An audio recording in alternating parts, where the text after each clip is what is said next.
Então está. Muito boa noite a todos. Estamos começando aqui a nossa reunião do grupo de mentoria e de autodesenvolvimento. E nesse grupo nós costumamos fazer palestras, né? Normalmente às quartas-feiras, dia da nossa reunião. E é o dia também que eu vou, né, trago referenciais do sistema ISO também para a gente trabalhar e recordar e retrabalhar. Mas hoje nós temos um convidado aqui muito especial, né, que é o nosso Monge Genshou. Nós já nos conhecemos há muito tempo, né, Monge? Há Há- muito tempo. É, faz muito tempo. Então é uma satisfação que você esteja aqui conosco, né? E eu vou já deixar a palavra livre para você de início, para você dar, né, a introdução da melhor forma que você puder, tá bom? Tudo bem. Em primeiro lugar, me apresentando, não é? Começou? Eu Já assisti? tive Oi? longa, uma longa vida como executivo, né? Como profissional e vivendo no mundo corporativo. Na realidade, eu já era gerente de empresas aos 23 anos.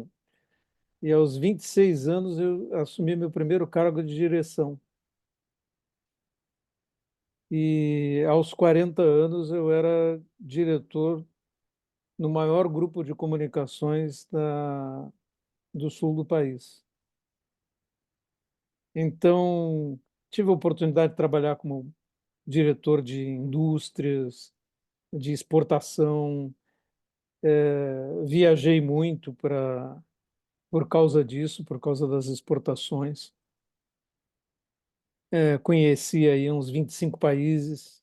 Então, eu tive aquele tipo de vida que a gente diz assim, foi um sucesso profissional, né? E quando eu conheci o Marcos, eu já trabalhava como consultor de empresas, já tinha deixado os cargos executivos, estava na minha segunda carreira. Então, eu era consultor de empresas do porte da Sadia, da Alpargatas S.A., da Renner. Então, eu tinha galgado os degraus do trabalho como consultor de empresas também, até as empresas de maior porte, né, as empresas de tamanho continental, como a gente diz, líderes continentais. Eu estou dizendo isso para dizer que eu estava profundamente mergulhado no mundo corporativo e no mundo do sucesso, como profissional. Monge, só um Diga. instantinho. Eu queria perguntar para o pessoal se vocês estão escutando bem, se o som está baixo, está alto. Como é que tá? Tá bem? Eu estou escutando bem, viu, Marcos? Tá Está ok. muito bom para mim, Tá sem bom. problema. Então tá legal. Ótimo. É eu que estou com o ouvido que não está escutando direito, então, mas tudo bem. Tá Isso legal. Desculpa, acontece moço. depois de um determinado tempo. Ah, é. Mas, então, eu estava falando sobre essa questão do sucesso corporativo. Em, Durante esse tempo, eu tive um grande interesse pelo Zen, budismo. Tanto que eu conheci o Zen lá por 1973, assistindo a palestra de um monge. E pela PRI eu levei um, um choque, um bom choque naquele momento, porque eu ouvi um monge zen budista, de repente eu vi alguém que não estava me pedindo para acreditar em nada, nem nele mesmo. E eu tive uma sensação, isso pela primeira vez, não estão me enrolando, não estão me pedindo para ter fé em algo. E isso me trouxe um interesse inicialmente intelectual. Já em 74, começamos um grupo em Porto Alegre, nessa época, de meditação, numa academia de artes marciais de minha propriedade. E minhas ligações com o Zen foram como leigo durante muitos anos, durante décadas, na realidade. Só em 1992, ou seja, 20 anos depois disso, é que eu me comprometi como leigo, fazendo o que a gente chama de fazer votos, né? Tornar-se vinculado a um professor, a uma escola específica do budismo. E eu fiz isso em 1992 com um amigo comum do Marcos também, o Lama Padma Santen, estava comigo nessa época. Ele seguiu para o budismo tibetano, eu fiquei no Zen e me aprofundei no Zen, mas eu só me tornei monge oficialmente pela escola Sotoshu em 2005.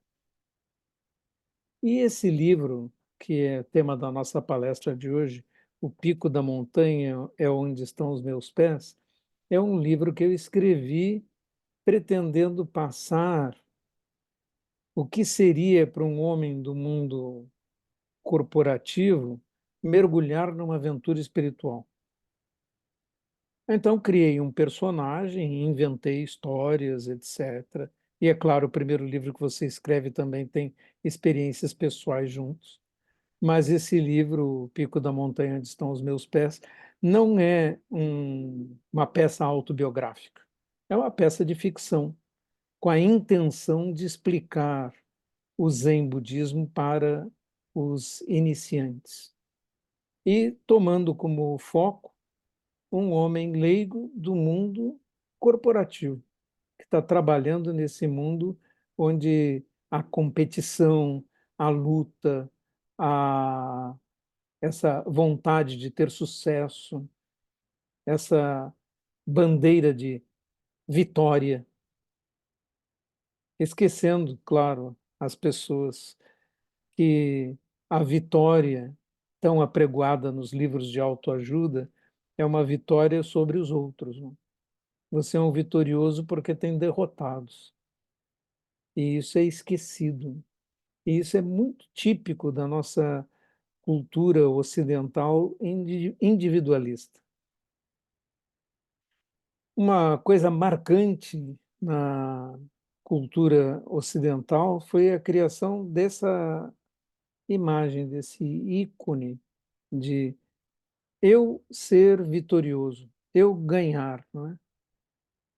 Como Júlio César, que escreve uma carta Veni, vidi, vici, né? Vim, vi e venci.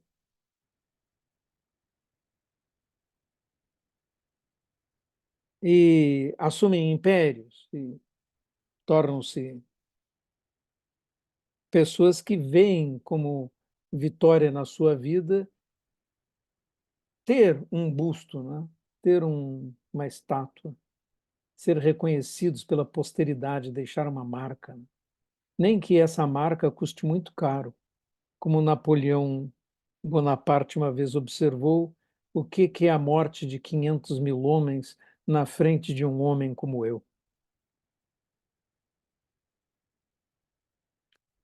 Isto é a marca do individualismo que se tornou a coisa mais importante, a vitória pessoal se tornou a coisa mais importante na nossa cultura. Quando nós chegamos numa cultura como a japonesa, nós ficamos um pouco tontos com o fato de que a vitória individual ou destacar-se na frente dos outros é visto como um erro e como uma coisa absurda. No Japão existe até um ditado que diz assim: o prego que se destaca será martelado. Se você quiser aparecer, nós vamos martelar você, para você não levantar a sua cabeça acima da cabeça dos outros, né? Então, é uma cultura profundamente diferente nesse aspecto. Em vez de olharmos para a competição, olhamos para a convivência em grupo e para o fato de que a comunidade, a coletividade é mais importante que você como indivíduo. É esse o valor que é mais alto na cultura oriental. Há muitas teorias a respeito do porquê isso aconteceu. A teoria de que a cultura do arroz tem que ser feita ao ombro a ombro, uma pessoa do lado da outra, e todos têm que trabalhar em conjuntos na aldeia para ter uma plantação de arroz. E a plantação de arroz era assim, uma obra coletiva, não uma obra individual. De modo que as obras individuais não eram valorizadas, e sim a obra coletiva, e subordinar-se aos objetivos da coletividade o valor mais alto. Então, quando mergulhamos na cultura do Zen, começamos a nos confrontar com uma questão de valores que é muito estranha para nós, no Ocidente. Porque no Ocidente, vamos dizer que dentro de uma empresa, você deve dizer: eu sou competente, eu sou capaz, eu consigo fazer isso, eu sou o melhor para fazer tal coisa. Você pode dizer isso e vai ser lido como confiante, como uma pessoa que aposta em si mesma, que desafia as dificuldades, e você vai ser bem visto.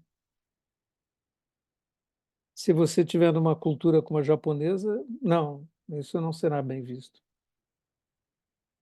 Na realidade, você jamais deveria abrir a boca para dizer uma coisa como essa. Você devia se esforçar e trabalhar o melhor que você pode, sem tentar ser melhor do que os outros. E aí sim, você seria reconhecido e apreciado.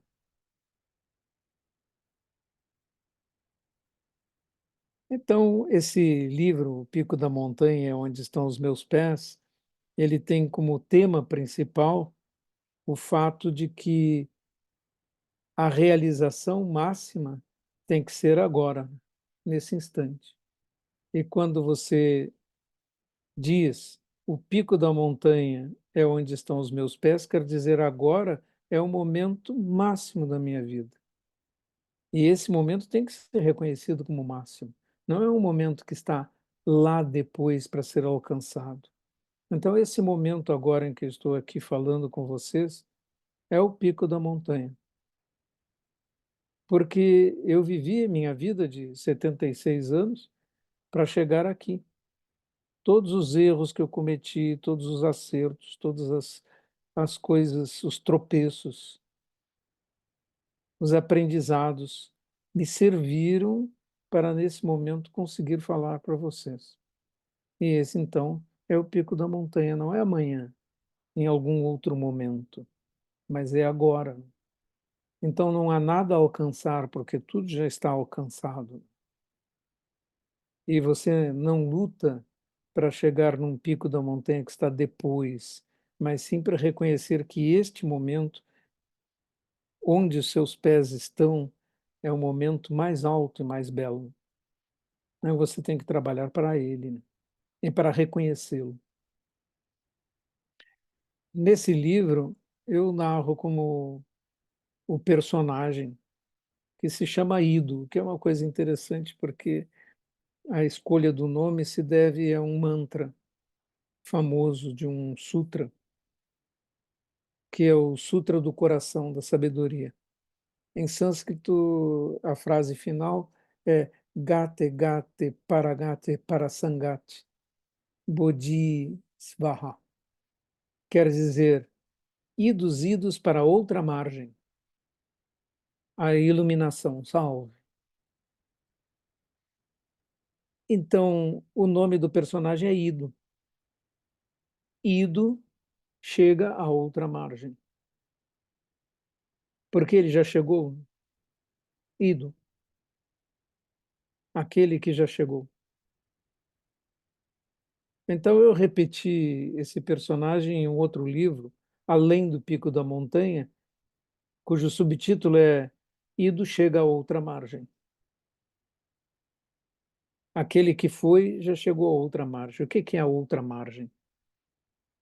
Hipoteticamente, suponhamos um rio que é o rio da ignorância. E de um lado tem as pessoas que estão perdidas e do outro estão as pessoas que estão acordadas. A tarefa é atravessar o rio da ignorância da margem dos perdidos para a margem dos despertos. E Ido fez essa trajetória, né? Atravessa o rio, chega na outra margem. Só que, quando chega na outra margem, ele se dá conta que há muitos perdidos na margem anterior. Então ele retorna. Ele retorna como um barqueiro e toma as pessoas da margem dos perdidos para conduzir para a margem dos despertos. Ao fazer isso, Ido torna-se um bodhisattva, um ser de compaixão que abdica de ficar na margem dos acordados, dos despertos, para retornar e buscar os perdidos. E esse personagem, o Bodhisattva, é o ser mais reverenciado no budismo Mahayana, no grande budismo que se espalhou pelo mundo depois do século I depois de Cristo. Porque essa personalidade, essa imagem, esse ideal do Bodhisattva tornou-se o ideal mais alto. Não aquele que desperta para si mesmo, que atingiu um objetivo espiritual isolado numa montanha ou numa caverna ou qualquer coisa assim, mas aquele que saiu de lá e foi buscar as pessoas que estavam perdidas para atravessar o rio da ignorância. Então, o Bodhisattva é esse personagem, por isso, no livro Além do Pico da Montanha, que sucede esse que é o tema da nossa palestra de hoje, na capa tem um barqueiro, é a imagem de um barqueiro. Esse livro original, O Pico da Montanha, que narra a história do homem do mundo corporativo que cai quase acidentalmente em um retiro budista, zen budista, e aprende meditação, aprende a técnica do zazen, que é não a meditação sobre algo, mas o esvaziamento de si mesmo, o esvaziamento do seu foco no seu próprio eu, no seu egoísmo, que eu estava falando pouco tempo atrás, que é a bandeira mais alta desde o iluminismo no Ocidente.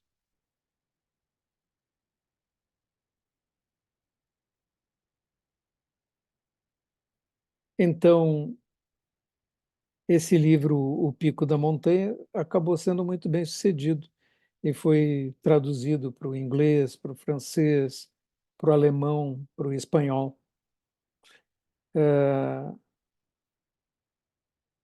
Porque ele interessou as pessoas do mundo do trabalho, as pessoas que não sabiam nada, que viam no cinema imagens como dos monges indo aos mosteiros e com coisas míticas, né? Transformados em seres especiais.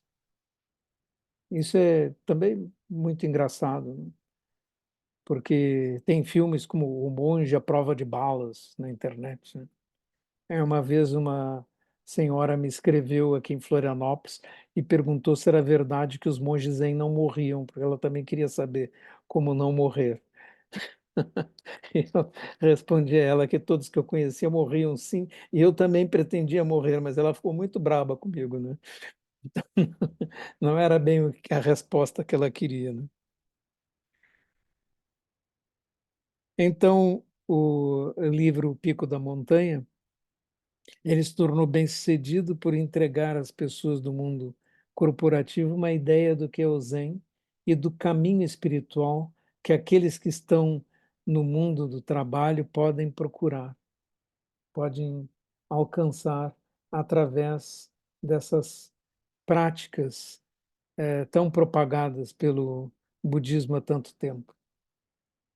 O Buda é o primeiro, né? Na realidade, ele era um homem do mundo do poder. Ele era filho de um governante, ou a tribo dos Shakyas era uma espécie de república, mas o pai dele era um homem eminente, e Shakyamuni se sente angustiado com a vida, sem resposta para sua angústia existencial. Afinal de contas, se tudo termina em velhice, doença e morte, que sentido tem viver, né? Qual é o sentido disso tudo? Então, esse homem, Shakyamuni, Siddhartha Gautama Shakyamuni, ele abandona tudo e vai para a floresta meditar e procurar mestres. Treina com dois grandes mestres yogis, senta-se para meditar largo tempo. E um dia ele, depois de uma aventura que não vou detalhar aqui, ele acorda, ele desperta. E por isso ele é chamado de Buda, porque a palavra Buda vem da raiz sânscrita Bud, que é acordar. E Buda significa aquele que acordou. Então, de certa forma, a declaração é: todos estão dormindo sonhos de ilusões. E porque estão dormindo sonhos de ilusões, se acordam, de repente podem se dar conta do universo e da realidade tal como ela é, em vez dos seus sonhos de ilusões.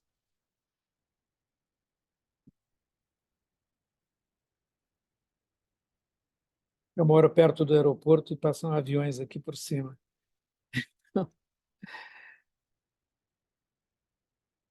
Quando acordamos dos sonhos de ilusões, então podemos dizer que somos como Budas, né? E o papel dos professores, dos mestres, não é outro do que sacudir os ombros dos que dormem. Porque aqueles que dormem, como uma pessoa que está em um pesadelo, ela sofre. Mesmo que o pesadelo seja um sonho e não seja verdadeiro, não seja real, não tem nada a ver com a realidade. A pessoa que está tendo ali o pesadelo sua, seu coração se acelera, ela geme, e grita e sofre. E nós, quando temos um amigo que está tendo um pesadelo, vamos lá e o sacudimos, digo, acorda, acorda. Aí ele acorda, ah, era só um sonho. Mas, na verdade, do ponto de vista budista, é isso que está acontecendo agora também. Nós estamos mergulhados em sonhos de ilusões. E porque não acordamos, então não somos como Buda, não somos felizes. Ficamos correndo de um lado para o outro, atrás das nossas ilusões. E isso, então, nos leva ao sofrimento, à insatisfatoriedade da vida. Buda não disse que a vida é inevitavelmente sofrimento. Ele disse que a vida é insatisfatória, porque ela é cheia de altos e baixos. Então, às vezes você tem saúde, às vezes tem doença, às vezes tem riqueza, às vezes tem pobreza, às vezes tem grandes dificuldades, às vezes não, tudo parece resolvido à sua frente. Às vezes. E é assim, nós, mergulhados no nosso sonho, nos embaralhamos e não nos damos conta que é um sonho. Aquilo que aconteceu com Buda foi acordar. Ele acorda. Então todo sonho se dissolve na frente dele. Então ele disse: que maravilha! Eu e a grande terra, juntos, e todos os seres, atingimos esse despertar. É por isso ele passa os 40 anos seguintes da sua vida ensinando. Essa é a tarefa dos professores que aprenderam com ele, é a tarefa dos professores fazerem isso. para outras pessoas. Mas esse acordar implica também numa enorme destruição de todos os nossos agarramentos, porque nos agarramos a coisas, a crenças, e essas crenças nos atrapalham, porque nos criam noções como de pecado, de culpa, de inevitabilidade das coisas, ou de sermos tentados por seres quaisquer de fora do nosso mundo. O Zen e o budismo vêm dizer, não, não se iluda, essas coisas não existem. Você tem que acordar para a realidade. E se você acorda para a realidade, você mesmo é capaz de mudar o mundo, o seu mundo e o mundo que o rodeia.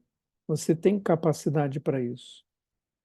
A proeza de Buda é levantar-se por seus próprios meios. Então, quando lhe perguntam, você é um enviado? Ele diz, não. Você é um Deus? Não. Você é um avatar? Não. O que é você? E Buda responde, eu estou acordado. Ou seja, ele é um homem, foi um homem como nós. Isso quer dizer que nós podemos fazer a mesma coisa que ele. Ele apenas mostrou um caminho. Então, ele é um grande mestre, um grande professor. Não é nenhuma divindade. Nós não adoramos Buda. Nós reverenciamos os grandes professores.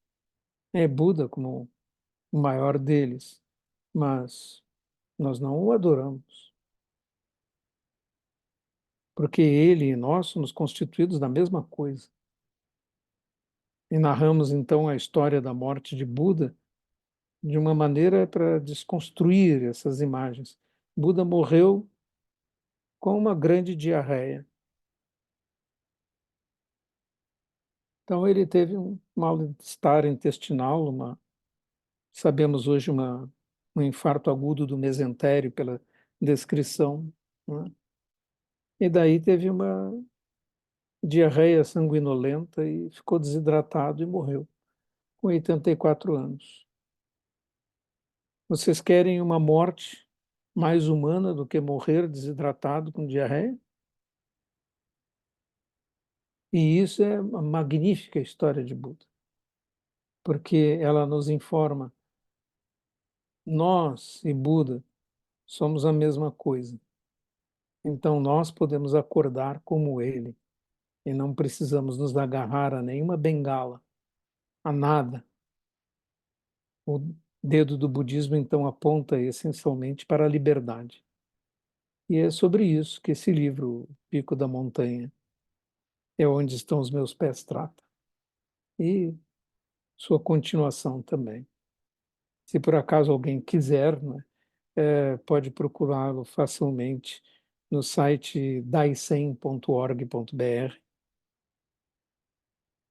e lá nós temos exemplares disponíveis, né, para enviar para onde quiserem. E aqueles que estão no estrangeiro podem acessar na Amazon também as traduções, né? Vamos abrir para perguntas e vamos ver o que vocês, depois dessa semeadura, o que ocorre a vocês perguntar. Eu já falei 30 minutos, né, Marcos?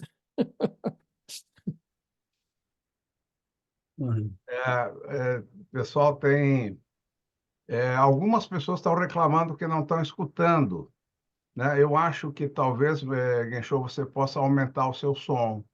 Eu não Veja posso aumentar o som de emissão, eu posso colocar o microfone mais perto da minha boca, só isso. certo, daí fica melhor. Fica Uhum. melhor. Tá melhor assim? Sim, está Ok. bem melhor.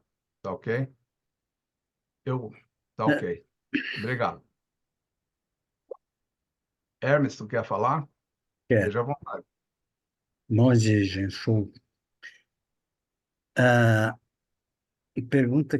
Uma pergunta assim que eu faço é o seguinte, uma dúvida pelo que o Ocidente está passando e crescendo muito assim a importância, a difusão, a promoção da meditação, né? Para tudo, né? Para ter foco, para ter serenidade, para ter saúde, para não sei o quê. E realmente é importante. Eu pratico do jeito que é ensinado por algumas pessoas, não é na área de psicologia e tal. Mas teria um privilégio muito grande quando o senhor falou sobre isso. E realmente falou tudo do vazio, você deu um outro sentido para a meditação, né? Essa busca da gente buscar o vazio e também dizendo que tem várias formas de nós fazermos e nós temos, e falou em algum momento disso aí. É possível falar um pouquinho sobre a meditação e qual é a prática realmente correta, hein? Olha, tem mais de 40 descrições de técnicas diferentes de meditação. Mas no Zen budismo, que é a escola que mais enfatiza a meditação, aliás, a palavra Zen quer dizer isto, né? Quer dizer, vem da palavra dhyana, em sânscrito, que significa meditação, sendo que meditação não é uma boa palavra, que a gente não tem a palavra certa em português. Meditação em português é meditar sobre alguma coisa, que é um erro. Então, vamos falar sobre Zazen, né? Meditação sentada, meditação do Zen.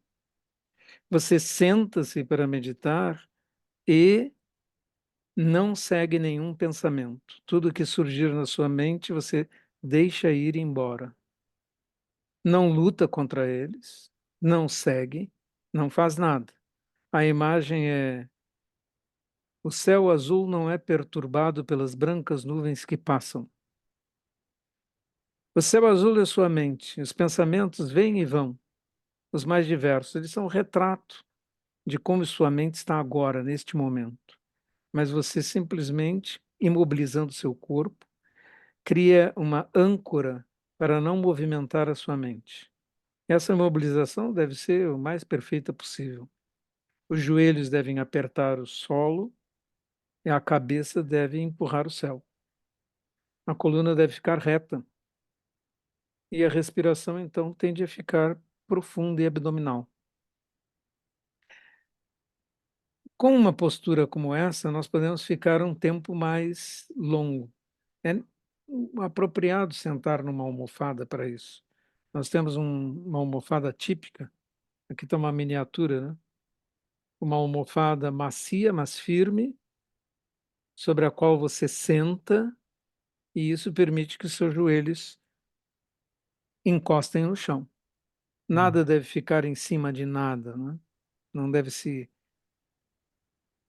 colocar joelhos ou pernas em cima de tornozelos, porque isso não vai dar certo. Essa é a técnica básica. Uhum, Existem descrições na internet disponíveis no próprio site da icem.org.br.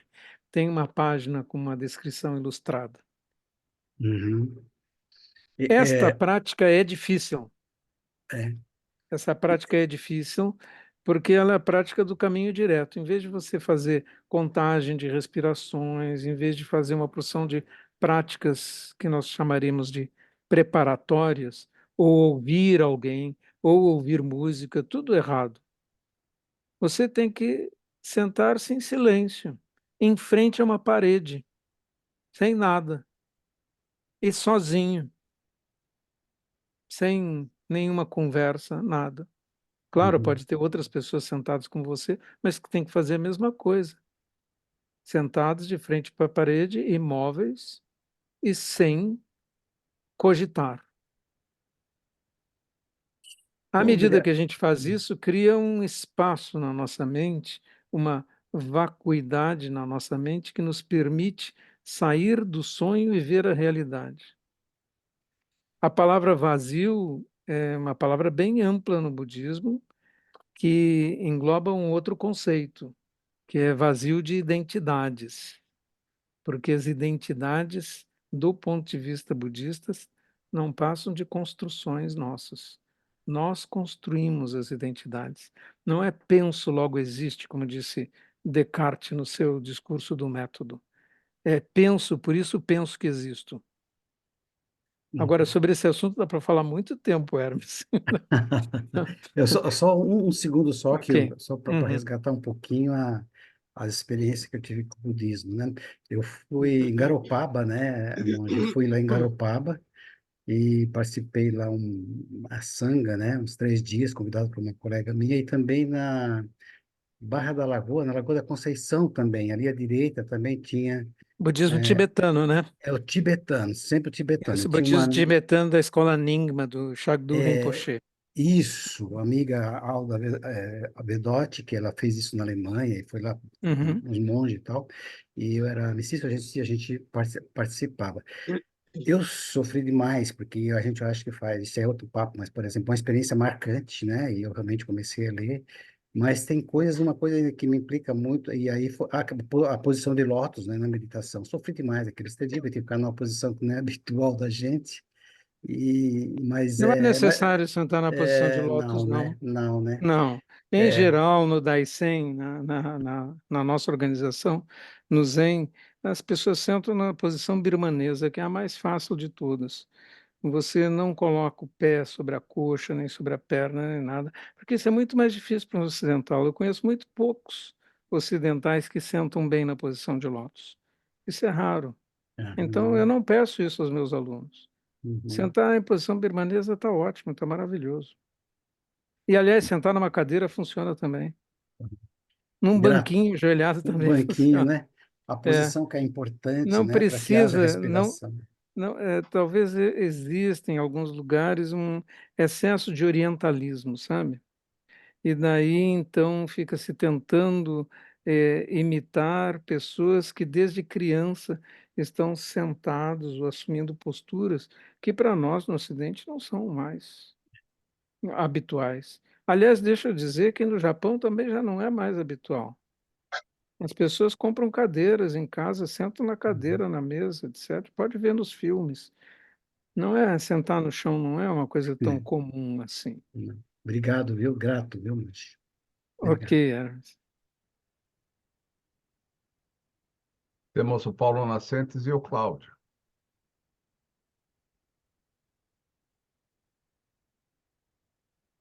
Abre o Paulo, microfone, Paulo.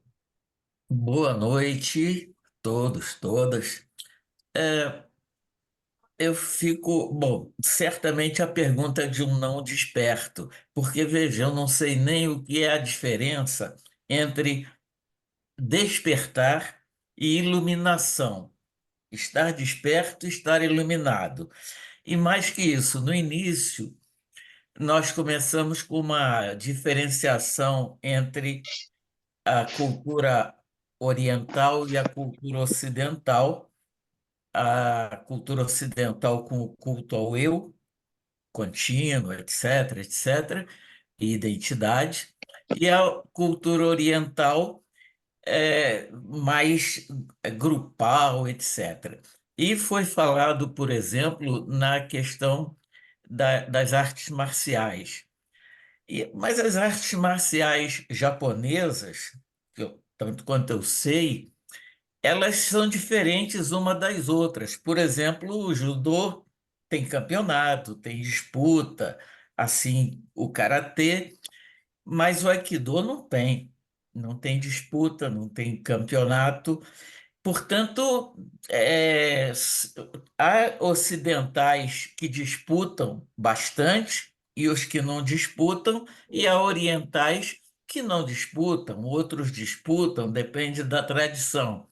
Eu gostaria de ouvir um pouquinho mais, porque pode ser que nessa explanação eu vou para a minha respiração para ver se consigo me iluminar, pelo menos nesse aspecto, ou, ou despertar para isso. vamos Obrigado. lá por partes. Primeiro, iluminação e despertar, né? Iluminação é uma palavra ocidental, vem de illuminatio em latim, e ela implica que você é iluminado por algo que vem de fora, né? Quando você vê, por exemplo, uma estátua como a Epifania de, de uma santa, né? Santa Teresa d'Ávila, tem um anjo com uma flecha dirigindo ao seu coração. Aquela epifania vem de fora, aquela experiência vem de fora. A iluminação tem esse aspecto de vir de fora, né? Por isso a palavra despertar é preferível quando a gente fala do budismo, porque o despertar é algo interno e não algo que veio de fora, ok? Então é só a palavra iluminação que foi, como muitas palavras que foram usadas para traduzir o budismo, que causam grande confusão, entre elas a palavra reencarnação, por exemplo, também. Causa grande confusão, porque o budismo não é reencarnacionista nesse sentido de continuar um eu, uma identidade numa outra vida. Quando você falou sobre competições nas artes marciais, as competições são uma criação bem ocidental, né? É a partir da influência ocidental que se criam as competições nas artes marciais como o judô, como o karatê e tudo mais. Inclusive, elas distorcem a arte marcial de maneira terrível. E essa é uma vantagem, por exemplo, que quando você falou no Aikido, eu vejo no Aikido. Porque como o Aikido não tem esse aspecto de competição, ela é a arte marcial que nós conhecemos hoje, mais espiritualizada, que mais conserva as noções espirituais iniciais. E a maioria das artes marciais degenerou em competições acirradas, gente no ringue, se batendo, arrancando sangue um do outro, cinturão de campeão, etc. e tal. Isso é tipicamente ocidental. Ser campeão, derrotar os outros, né? Derrotar os outros e ser campeão é agarrar-se àquilo que é efêmero e é apego a uma coisa tão impermanente que só vai produzir infelicidade em alguém. E, portanto, é o avesso do caminho espiritual. O que só vai produzir felicidade? Cláudio, Cláudia? Muito obrigado. Bem, boa noite. Muito interessante as suas colocações, estou gostando muito. Mas eu queria colocar algumas observações, primeiro, sobre a questão da cultura japonesa. Você falou desse aspecto não competitivo, né? Mas, ao mesmo tempo, eu ouvi relatos de que existe uma cobrança, pelo menos no que diz respeito aos estudantes, uma cobrança muito grande por resultados, que deixam os estudantes estressados, até casos de suicídio. Existe isso realmente na cultura japonesa? Essa é uma primeira questão.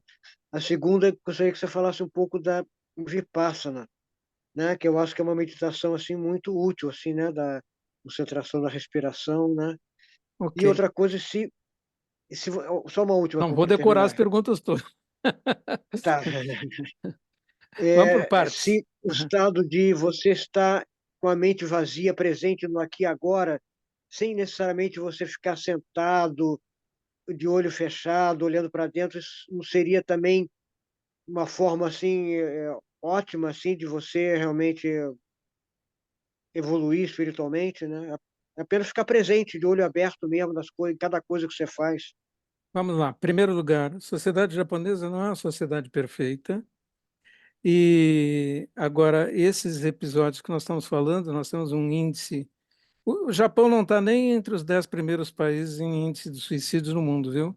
Em taxa de suicídio por 100 mil. Isso é um mito. Você pode facilmente entrar na internet e colocar 10 países com mais alta taxa de suicídio no mundo e vai descobrir que o Japão não está lá. Agora, existe uma pressão social enorme no Japão, pressão da coletividade. Existe uma questão de vergonha. Se você fracassa, não é porque você fracassou em relação aos outros, não é porque você não foi campeão, é porque você envergonha a sua família. E então, jovens que não suportam essa pressão têm um índice de suicídio de adolescentes no Japão que é importante, que preocupa a sociedade, que eles falam sobre isso, né? Mas nós também temos aqui, né? E por outros motivos, né? Que não são esses motivos. Mas então, existe, é um defeito da sociedade japonesa, uma cobrança social enorme sobre as pessoas. Você tem que se enquadrar, você tem que ser bem, você não pode não passar nos exames, ser um mau aluno. Não é isso. É tanto que os primeiros 3 anos de escola no Japão, por exemplo, nem se dá nota. Não tem nota. E não existe uma coisa como durante todo o ensino fundamental, 9 anos de ensino fundamental, não existe uma coisa como rodou de ano. Não existe isso, reprovação. Você vai adiante, você vai passando. Esses episódios que nós estamos falando aí, de vergonha perante a família, acontecem no vestibular, né? Nos inícios de ano, nas entradas, né? Quando você vai tentar entrar em em um determinado curso. Então, isso é um esclarecimento interessante. Mas a gente tem que entender que uma sociedade que tem uma cobrança tão grande sobre as pessoas causa mudanças de comportamento. Algumas mudanças de comportamento são muito elogiáveis. Por exemplo, o índice de assassinatos no Brasil é 130 por dia. No Japão é 4, 6 por ano. Já é uma diferença, né? Então, a conduta das pessoas é muito mais correta do que nós costumamos ver no Brasil. Ninguém joga lixo na rua, ninguém. Então, o comportamento das pessoas é muito melhor. O comportamento social das pessoas é muito melhor. Mas isso significa uma cobrança intensa também do outro que está te olhando, né? Você não pode fazer coisas erradas. Em Tóquio, eu tive em Tóquio agora em dezembro passado.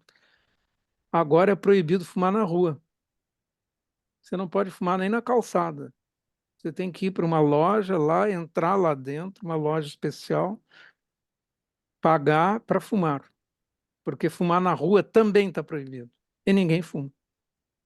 Porque no Japão basta você dar uma instrução e todo mundo passa a seguir. Eu vi um filme impressionante de dentro do avião, esse que caiu em Tóquio, e os passageiros todos sentados, a fumaça invadindo a cabine, e ninguém se levantou antes que os comissários mandassem. E assim eles conseguiram evacuar o avião em 90 segundos. Eu não consigo imaginar isso em nenhum outro lugar do mundo, né? Não consigo imaginar, é como você vê naquele terremoto, no maremoto de Fukushima, as pessoas em fila, comprando as coisas, levando apenas aquilo que ele precisava, porque tem outra pessoa na fila atrás esperando. E os comerciantes, em vez de aumentar os preços, baixaram. Essas são coisas que a gente não vê, né? Em outros lugares, por causa do senso de coletividade. Então, tem duas leituras para a gente fazer, né? A respeito desses comportamentos. Do outro lado, você perguntou sobre Vipassana, é um método de meditação em que você tem um observador que observa o mundo. Do ponto de vista do Zen, essa é uma técnica ainda preparatória. Você observa seu corpo, observa suas sensações, você tem um observador. É necessário, do ponto de vista do Zen, esquecer também o observador. Porque para você ser um com o universo, não pode ter um observador aqui e o universo lá. E você tinha uma última pergunta, não era?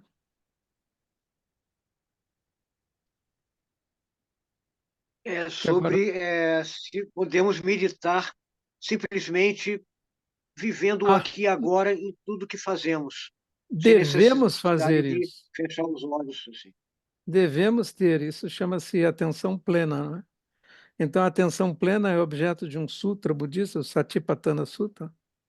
É a atenção, é uma forma de meditação. Você senta em zazen para meditar na meditação sentada para aprender a controlar sua mente. Depois que você aprende a controlá-la, você vai usar essa mente controlada na sua vida diária. Quando chegar o momento de fazer uma coisa, faça aquilo inteiramente, sem fazer mais nada. Não é? Então, o zazen é um treinamento, mas a atenção plena a tudo que se faz é a atitude correta em todos os momentos da vida. Uma vez, o mestre citado Sadhu Rinpoche, eu estava ao lado dele, meu filho perguntou: quanto tempo o senhor medita por dia? Meu filho tinha 8 anos, né? Eu traduzi a pergunta para Sadhu Rinpoche, esse mestre tibetano, e ele respondeu como responderia um mestre zen, a mesma coisa, 24 horas. Próxima pergunta, por favor. Wilson?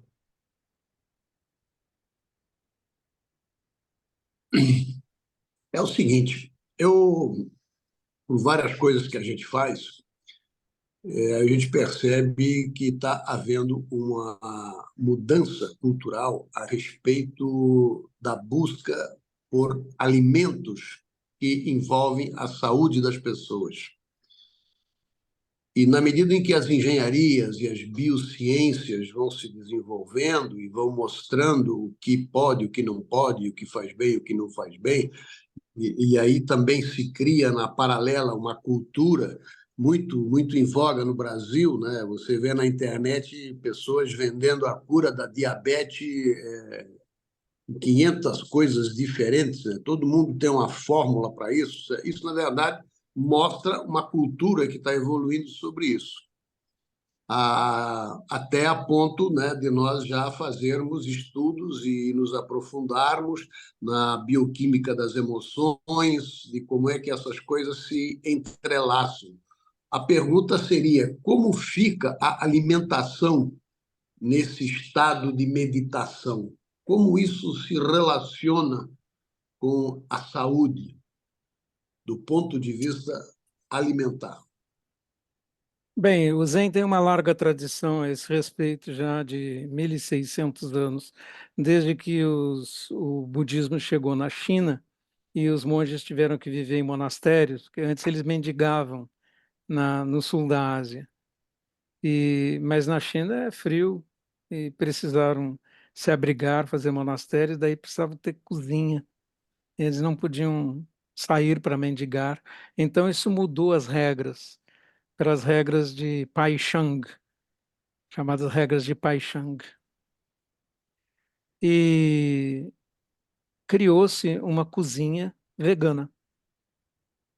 Essa cozinha vegana, que até hoje é praticada em mosteiros do Japão, se vocês assistirem vídeos no Instagram Zen Daisen, da minha viagem ao Japão agora em dezembro, eu filmei refeições em monastério de Sojiji e Kasuisai, refeições veganas da cozinha Shojin Ryori, que é secular e é uma cozinha maravilhosa, artística mesmo, que é feita unicamente com produtos de origem vegetal. Não há nada, nem laticínios, nem ovos, nem nada parecido. São só coisas assim.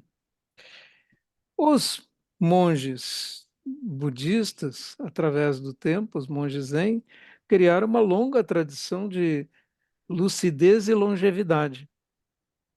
O superior da minha ordem, Miyazaki Roshi, que morreu em 2008, ele trabalhou até 30 dias antes de morrer como abade do monastério de Eireiji. Só que ele tinha nascido em 1900. Ele estava com 108 anos e estava trabalhando como abade, não estava aposentado nem nada. A gente só começa a ser chamado de venerável mestre no Zen depois de 75 anos. Então, no padrão da ordem Zen, eu sou um monge relativamente jovem, já estou tratado com certo respeito devido à idade, mas o meu superior em Regi, onde eu estive agora, ele está com 96, tem 20 anos mais do que eu, e está lá trabalhando. E o nosso recordista, Joshu, né, famoso mestre Joshu, ele começou a ter alunos aos 80 anos, ele trabalhou até os 119. Então, essa é a nossa tradição. Eu poderia, claro, fazer a exposição, né? Eu, como vegetariano a vida toda, poderia dizer que se todas as pessoas fossem vegetarianas, a Terra estaria muito melhor, porque 70% da terra desmatada no Brasil é desmatada para fazer pastagem. Se a gente não fizesse isso, 30% da nossa terra é suficiente. E é impossível nós usarmos o planeta Terra para ter essa dieta de carne todo dia. Isso é impossível, absolutamente impossível. E está cheio de documentários por aí mostrando que os lugares, os chamados pontos azuis, onde a humanidade vive mais, os lugares onde tem mais centenários, na Sardenha, em Loma Linda, em lugares assim, são lugares onde a dieta é completamente diferente dessa dieta absurda que nós acabamos adotando por influência americana, né? Aliás, um filho meu foi para os Estados Unidos e me disse que em 2 meses ele perdeu 5 quilos, ele não conseguia se alimentar direito, né? Simplesmente não conseguia se alimentar direito porque tudo é processado, né? Tudo é vendido industrializado. É dificílimo você comer uma comida que nós temos privilégio aqui no Brasil, nós comemos muito melhor. Nós comemos arroz com feijão, nós comemos produtos que a gente pega e cozinha. Não que você compra e aquece no micro-ondas, né? Na hora, né? Mas à medida que nós partimos para essas comidas industrializadas, nós vamos nos prejudicando. E daí temos essa epidemia de obesidade, temos uma ascensão no número de doenças digestivas, de formas de câncer, de diabetes e de obesidade que não existiam antes. Então, claramente, vocês já entenderam que eu defendo uma determinada dieta que ela faria mais bem, né? Mas não tem nenhuma regra budista que diga você tem que comer de tal forma. Não existe isso. Você come o que você quiser. Eu estou dizendo aqui o que me parece mais sábio, né? Muito obrigada. Outra Obrigado. pergunta? Ok. É a Iraci, por favor. Boa noite, Monge. Boa noite, Marcos. Obrigada pelo convite. Valeu. Está ouvindo? Estou ouvindo bem. A carne vermelha, o frango, eu já tirei, viu, Monge? Agora, o peixe eu ainda não consegui. E realmente é muito prazeroso poder perceber a diferença que uma boa alimentação faz na nossa vida, né? E eu tenho alguns clientes que saíram aqui do Brasil, estão morando no Japão. Eu sou terapeuta e eu atendo lá, eu tenho meus clientes no Japão. E uma das coisas que alguns deles falam para mim é que a alimentação lá foi um ponto assim diferencial para eles e eles apreciam muito.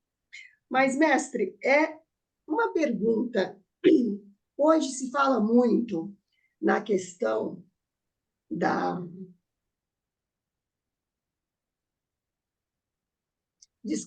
expansão da consciência, né?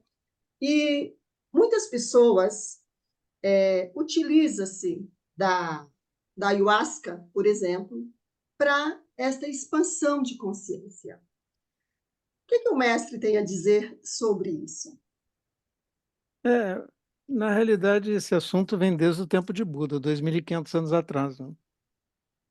E a quinta regra para leigos, para serem aceitos como alunos, é nenhuma substância que altere a consciência. Aquilo que chamam de expansão da consciência não passa de distorção da consciência, né? Distorção da percepção. Desde os livros originários que já na minha juventude tive acesso com Aldous Huxley, As Portas da Percepção, etc., o uso da mescalina, do LSD, etc., como ideias para quebrar, né, a mente conceitual e permitir um acesso a mais percepções, podem até ter tido resultados ocasionais interessantes, porém os riscos não são compensatórios. Os riscos são tantos e tão numerosos, né, que acabam caindo no nosso colo como professores do Zen. Eu tenho alunos com problemas por causa do uso de maconha, tenho alunos que já passaram por anos de experiência com a ayahuasca, por exemplo, né? E até já encontrei casos de pessoas que simplesmente atingiram seu cérebro de uma maneira tal que ele nunca mais voltou à normalidade. Nunca mais. Eu já encontrei caso de um rapaz que tomou LSD e simplesmente, depois de anos sem usar, ocasionalmente ele simplesmente começa a ver tudo distorcido e tudo mais, o cérebro dele não voltou mais à normalidade, está permanentemente danificado. E nós deveríamos nos conscientizar disso. Nós estamos brincando com algo que nós não conhecemos muito bem, mas essa brincadeira e esse acesso às drogas que alteram a consciência não é uma coisa moderna, não é do dia de hoje. É uma coisa que vem desde os tempos de Buda e antes. Muitas civilizações anteriores já usaram drogas com intenções como essas. Hoje nós temos uma diferença importante. O nosso conhecimento de química, os laboratórios e tudo mais, permitiram a criação de substâncias muito mais fortes, muito mais purificadas e muito mais capazes de causar lesões permanentes. Uma coisa era um pigmeu da África fumando cânhamo que ele colhia ali, ou alguém no México lá usando cogumelos, não é? Ou as pitonisas da Grécia Antiga, em Delfos, respirando gases tóxicos de fendas na terra para entrarem em delírio e fazerem profecias. Então, os exemplos são múltiplos. Não é isso que nós estamos falando. Essas coisas nunca deram realmente certo. E por isso a prática budista é alheia a isto. Ela se baseia no uso da meditação. Agora, eu também já ouvi alunos que tinham passado por experiências com drogas, saírem de experiências meditativas e dizerem assim: monge, o que eu senti nesses 3 dias agora, nenhuma droga jamais me proporcionou. Então, nós temos métodos de atingir a mente, controlá-la, expandi-la, sem correr riscos. Agora, num mundo em que você vai lá no laboratório e sintetiza metanfetamina, fentanil, oxicodina, oxicodona, e mata como aconteceu nos Estados Unidos. Mais de 500 mil de pessoas usando substâncias. É um mundo que arrisca demais, né? 500 mil de pessoas é o que os Estados Unidos perdeu na Segunda Guerra Mundial, de soldados. Nós não vamos permitir que 500 mil de pessoas morram por experiências com substâncias que lhes dão um prazer momentâneo, mas que nós não sabemos que efeitos dramáticos pode causar sobre seus corpos. Nós estamos brincando. Nós estamos brincando e vamos pagar muito caro com isso. Já estamos pagando, olha, não é uma profecia, já é um fato que qualquer um que está em São Paulo pode sair e passear na Cracolândia e ver no que deu isso. Então, sou bem claro com todos os meus alunos. Você quer pertencer a Daisen? Você quer ser meu aluno? Zero. Não tem lugar para isso. Se você não pode controlar isso, então não temos estrutura também para ajudar essas pessoas. Quem pode ajudar é quem é especialista nisso.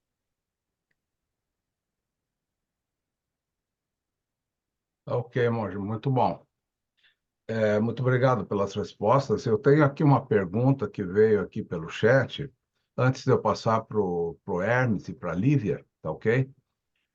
Tem uma pessoa aqui que pergunta o seguinte: estou no trabalho e não posso abrir minha câmera e microfone, mas eu gostaria de fazer uma pergunta. Como tornar-me zen budista? Bom, não existe uma coisa como uma conversão. O budismo não tem processos como esses. Se você se interessa no Zen budismo, comece a ler, comece a assistir os vídeos que estão disponíveis na internet.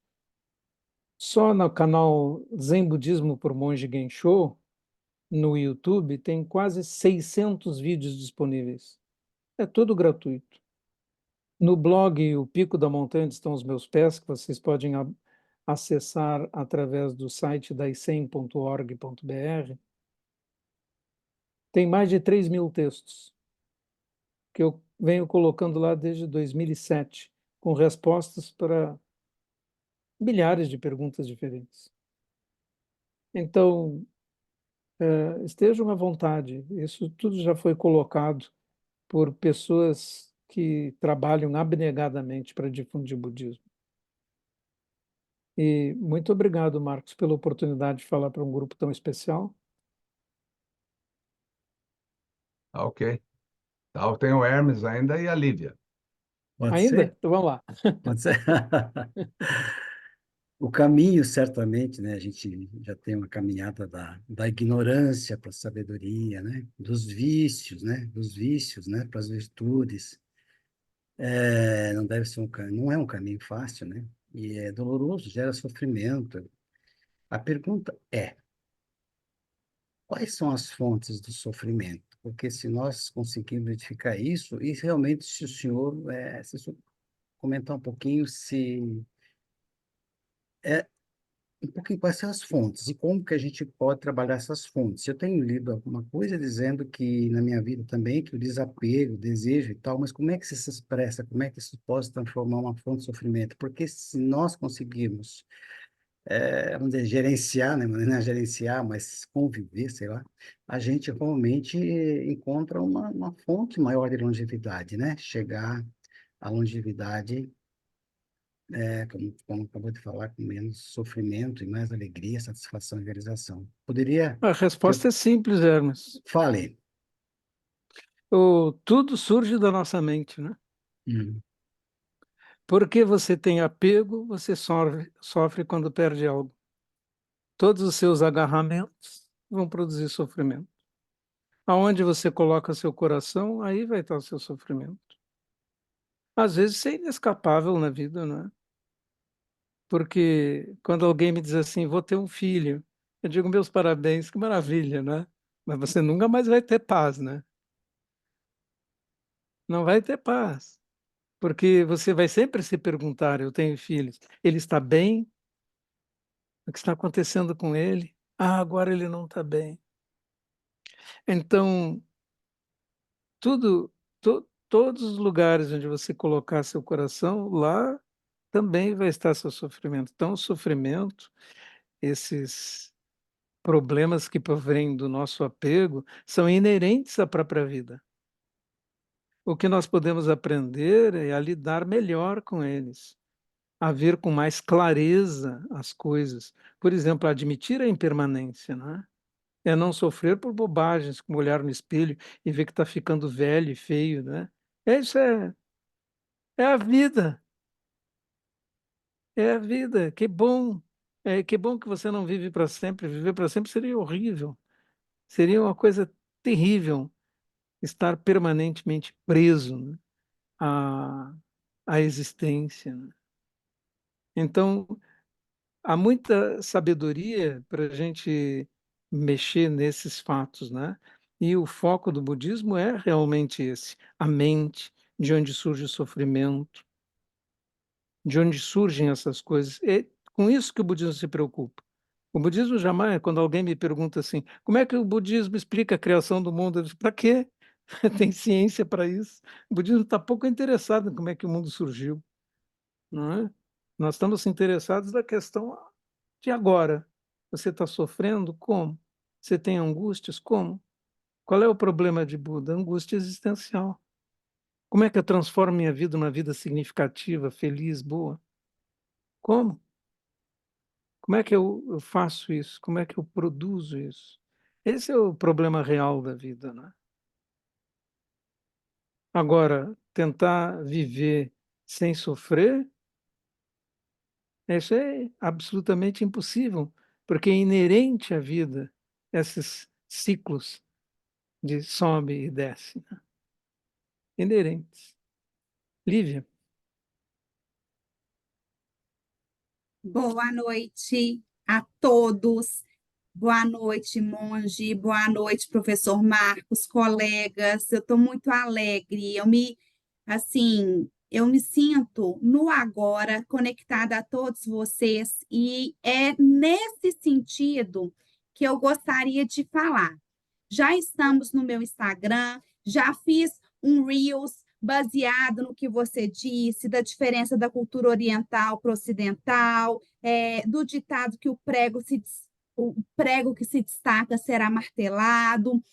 Já coloquei aqui na minha listinha de compra o seu livro. Eu sei que não é só o pico da montanha onde estão seus pés. Eu entrei no seu Instagram, eu vi vários livros, mas o que eu estou mais interessada é como não ser apenas uma palestra e uma leitora. Eu quero me aproximar de você. Então, assim, como é que a gente pode manter um contato, estabelecer um diálogo? Quando que vai ter a parte 2 dessa palestra? Porque eu estou interessada no próximo capítulo. muito obrigado, Lívia. Mas, na verdade, quando você entra nesse site da icem.org.br, tem uma das janelas é Pratique Conosco. Aí você Eu vi que tem clica até um lá, aplicativo, né?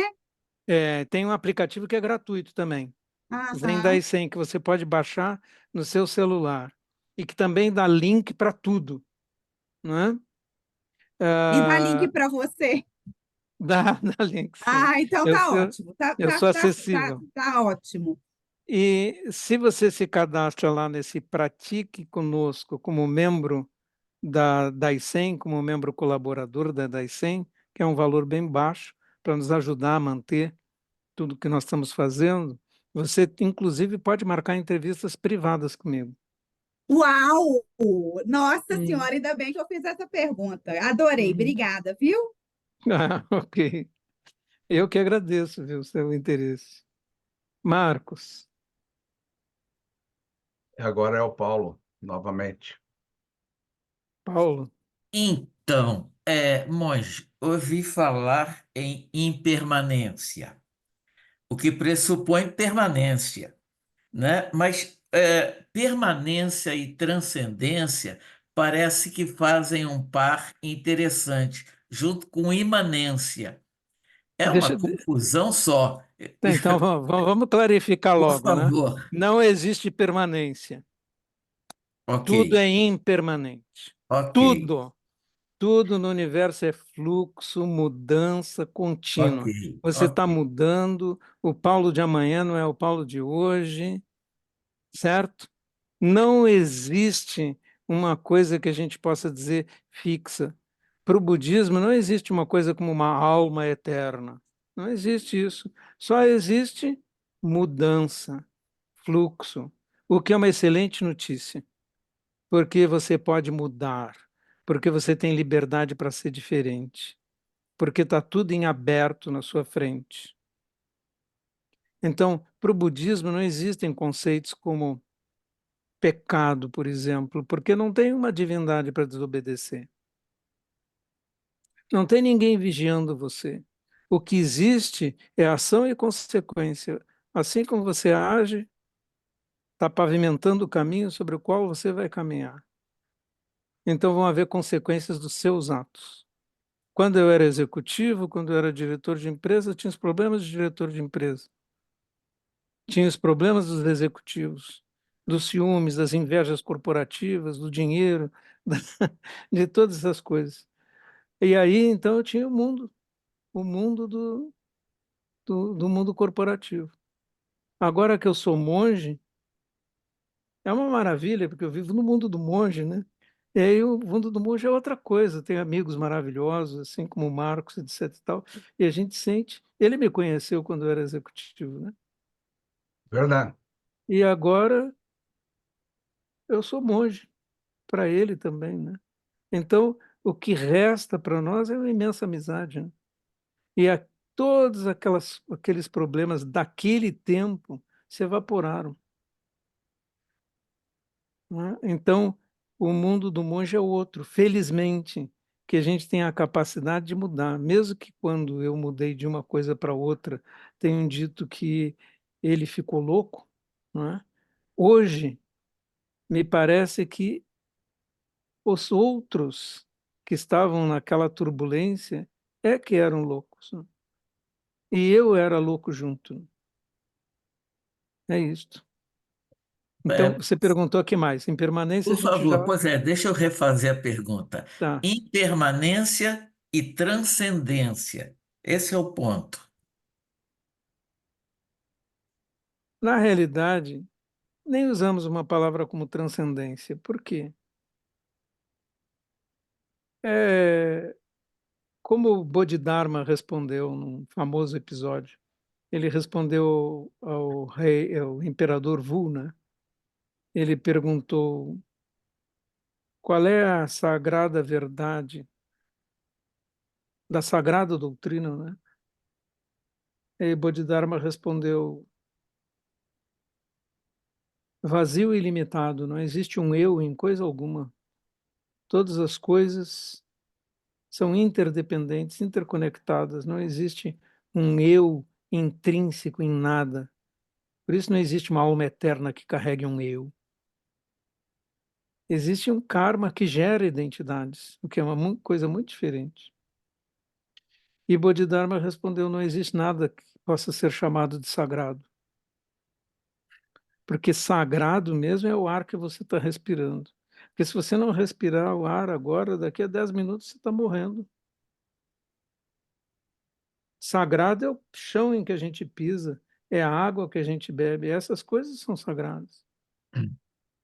Sagrado é o céu que nos cobre. Nós não enxergamos o que é sagrado e tentamos sacralizar ou tornar transcendentes coisas que não são. Porque todas as coisas, se todas as coisas são sagradas, não existe nada que possa ser chamado de sagrado.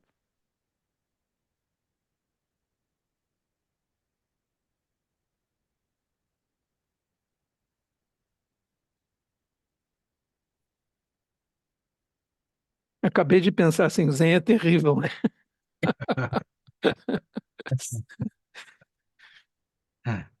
Marcos. Ele mexe muito com a gente, né? Eu acho assim maravilhoso. O Zen é maravilhoso assim. Ele tem coisas fantásticas, né? Então tá bom, vamos ver o Cláudio ainda novamente. Vamos lá.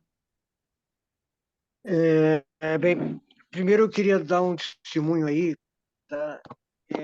Que eu faço uso de uma planta sagrada de poder, que é a ayahuasca, há quase 40 anos. E eu posso dizer a você que o objetivo do uso dessa planta, pelo menos, né, não é ter sensações de êxtase e bem-aventurança. Isso pode até acontecer, mas o objetivo é o conhecimento, o encontro com a verdade de si mesmo, que pode ser o vazio, ou tudo, ou nada. E o uso, junto com a meditação e a minha disciplina espiritual, essa planta tem me ajudado muito. Então, esse é um testemunho que eu sou obrigado a dar aqui, tá? Mas eu concordo com você que quem busca sensações, né, para mim não é uma droga, né? Eu acho que né, droga é álcool, é nicotina, é cocaína, né? Buscando sensações realmente está fazendo um uso errado, tá? Acho que eu gostaria de colocar aqui, tá? Da minha experiência, minha humilde experiência aí de buscador espiritual. Tá bem, Cláudio. Uhum. Tá bem, Cláudio. Nós não discutimos essas coisas. Tudo bem. Eu só digo qual é a posição do budismo sobre isso, né? A posição do Sim. budismo é clara, desde Shakyamuni Buda. Que você eventualmente possa ter quebrado algo das suas estruturas e isso lhe permita adquirir mais sabedoria com uma experiência como essa, eu não vou dizer que é impossível. Eu permaneço com a opinião anterior, né, que eu expressei aqui, que é uma posição da nossa própria escola. É perigoso. É perigoso e já vi as pessoas que foram atingidas perigosamente, né? Foram atingidas perigosamente por isso. Que bom que isso não aconteceu com você. Marcos? Ok, temos o Evaldo Bazege.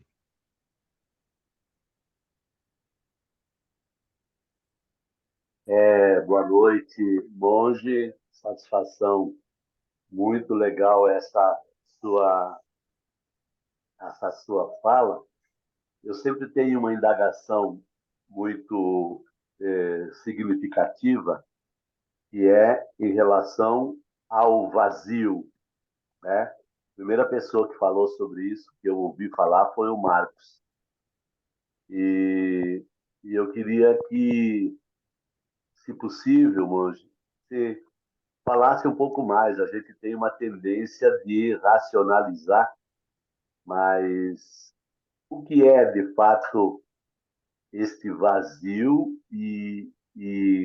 enfim, o que é? Bom, Obrigado. nós usamos a palavra vazio, mas ela não é uma palavra boa, porque ela sempre nos remete a vácuo, a nada, e o vazio budista não é isso. A palavra em sânscrito é shunya. Na verdade, nós estamos falando do próprio Dharmakaya, ou seja, a tela na qual podem ser pintadas todas as coisas. Então, imagine uma tela em branco. Eu posso fazer traços pretos, brancos, posso pintar cores, qualquer coisa pode ser representada lá.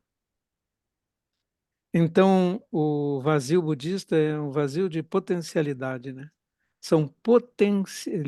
É possível qualquer coisa. Mas um outro significado importante de Shunya é que todas as coisas são vazias de um eu mesmo. Por exemplo, quando nós tomamos uma mesa, ela é feita de madeira, tem pernas, tampo, nós olhamos para ela e dizemos é uma mesa. Mas quando eu a desmonto em pedaços, ela é lenha. Para os cupins, ela é comida. Para o fogo, ela é combustível. Não existe uma coisa chamada mesa senão na nossa mente. Nós, seres humanos, olhamos para a mesa e dizemos é uma mesa. Então, a mesa é vazia de um eu. Ela é vazia de um eu mesa. Ela é potência para ser muitas coisas. Lenha, comida de cupim, não é? Mesa propriamente dita. Pode ser qualquer coisa, não é?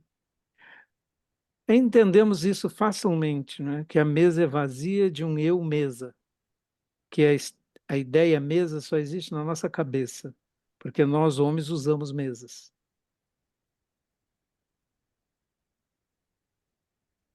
Mas, do outro lado, não existe nenhuma coisa que não seja assim.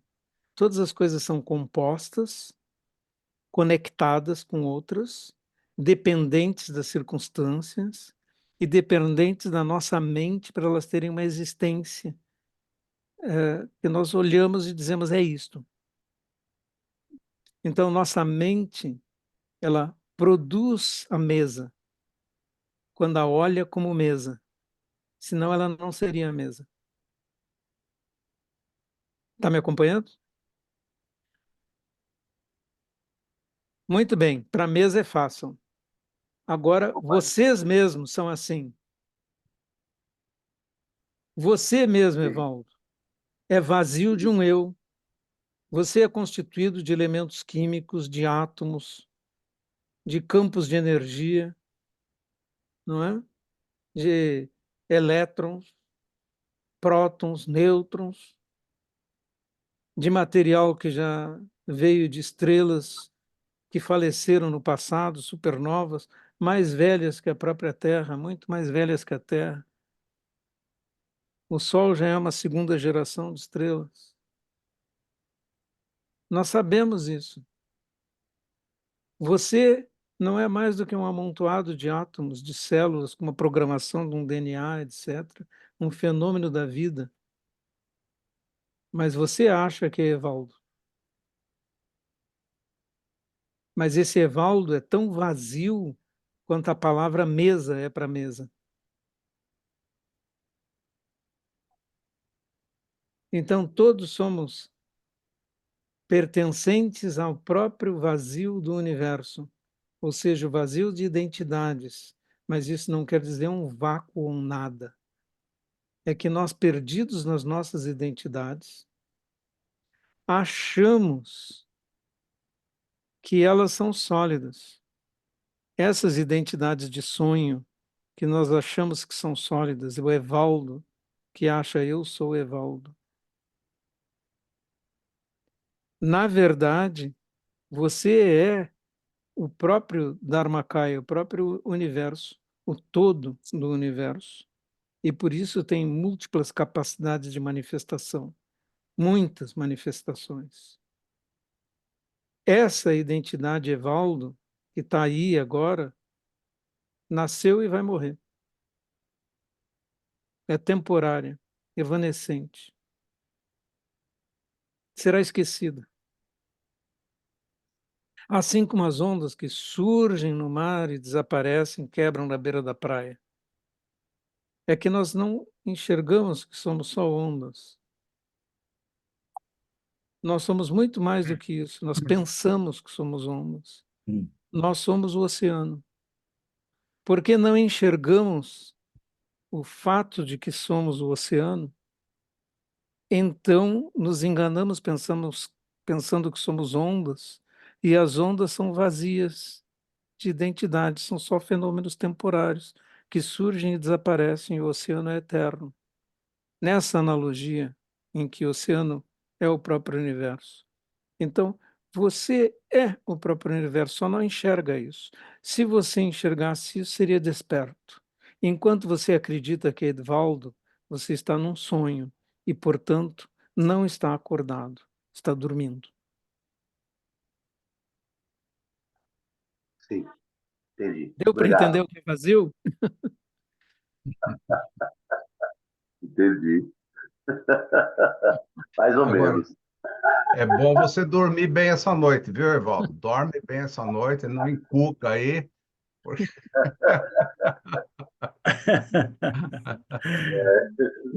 Você não existe, Evaldo, Não, você não existe. não existe. Existe, Eu penso, claro que eu existe. penso que sou eu. Eu penso que sou eu, mas não sou. Obrigado, Mônica. Existe num mundo relativo, né? Mas no Sim, absoluto você não existe. né? Sim, faz sentido. Faz No sentido. Muito absoluto você obrigado. é oceano. No mundo relativo você é onda. É claro, as ondas existem. Mas as ondas são umas coisas tão temporárias, né? Surgem e desaparecem.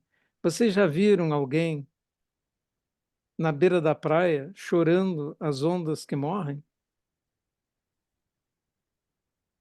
Não, né? Mas nós choramos os homens que morrem. Não é interessante isso? É porque nós estamos acordados. Quando olhamos para o mar, percebemos que as ondas nascem e morrem, mas o oceano continua e elas são o oceano, então não choramos as ondas que morrem. Nós choramos os homens que morrem porque só vemos a sua temporalidade, não vemos o seu absoluto. É por isso. Então é nossa cegueira, porque não somos despertos. Teríamos que dar um salto de compreensão muito profundo para sermos despertos e escaparmos desse nosso sonho de ilusão de identidades sucessivas.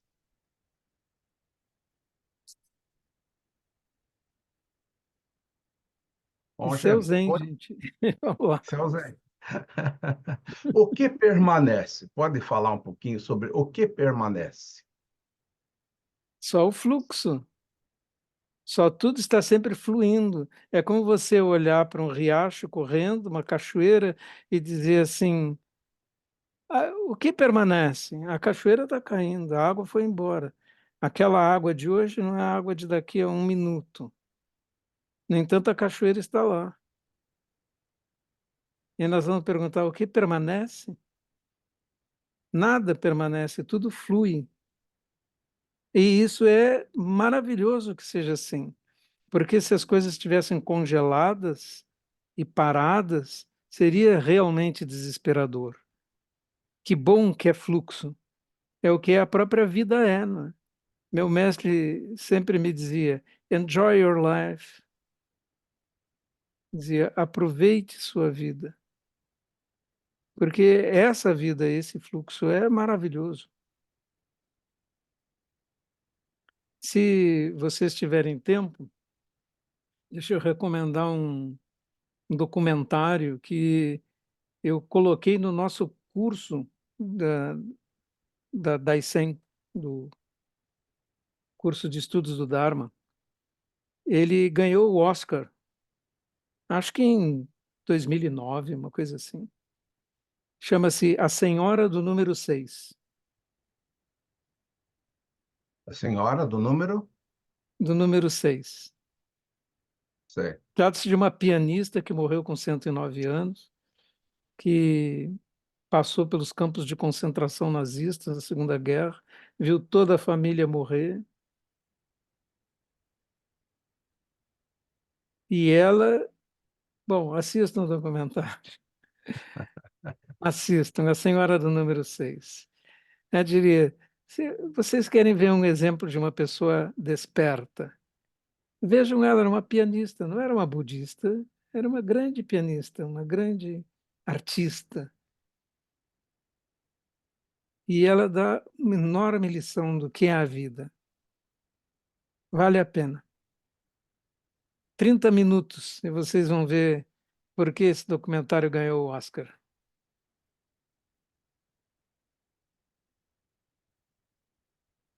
Muito bom. Nós tínhamos a Iraci, que tinha pedido ainda mais uma pergunta, já está praticamente para encerrar, né? Iraci, você quer fazer a sua pergunta?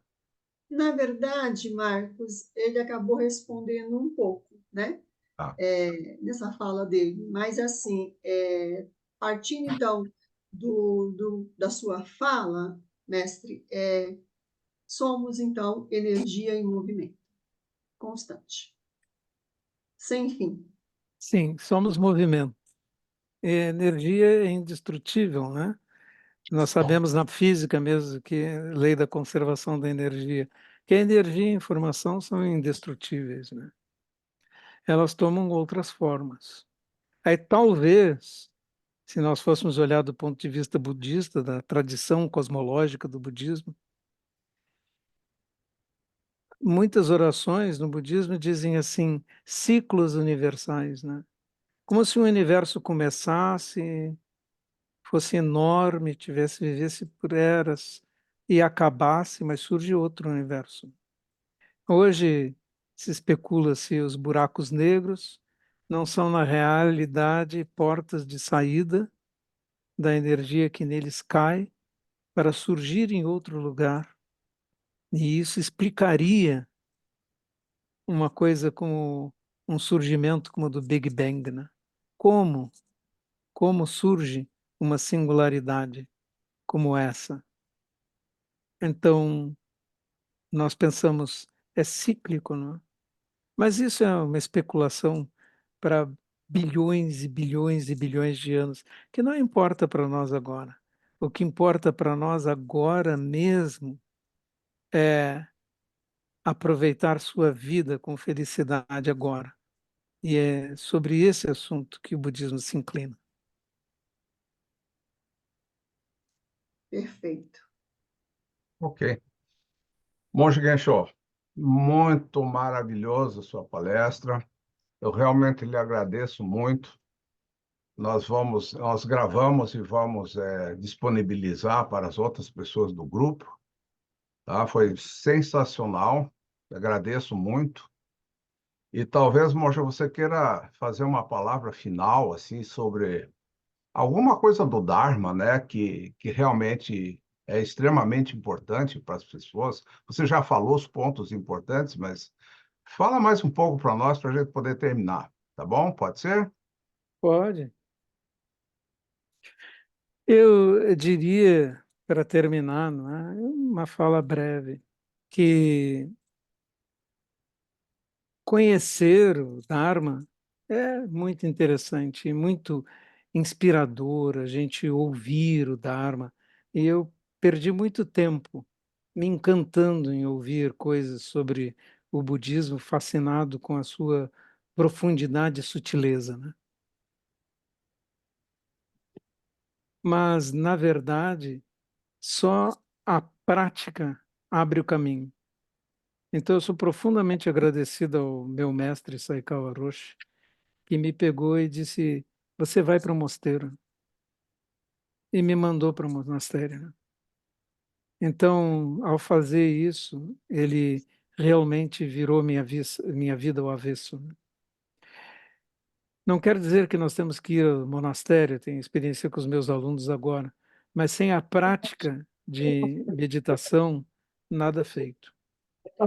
Não adianta saber muito, ler muito, se encantar com muitas palavras.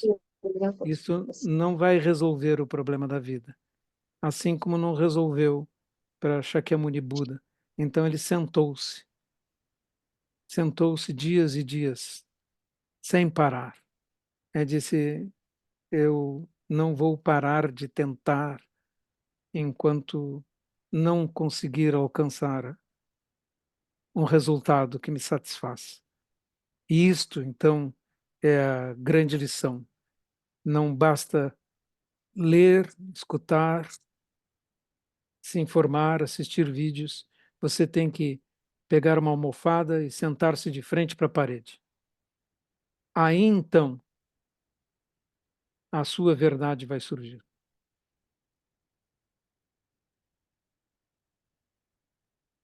Ah, muito bem. Muito obrigado.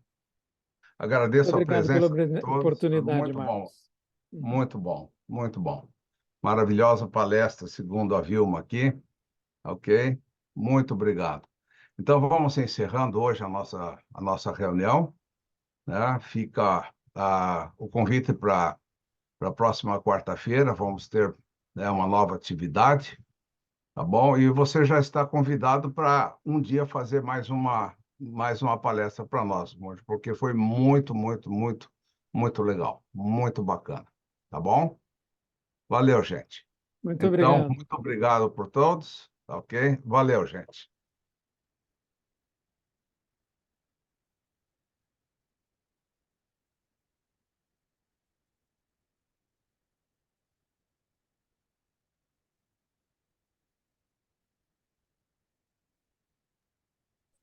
grande abraço, parabéns, Marcos. Valeu. Até a Valeu. próxima. Até a próxima, querido.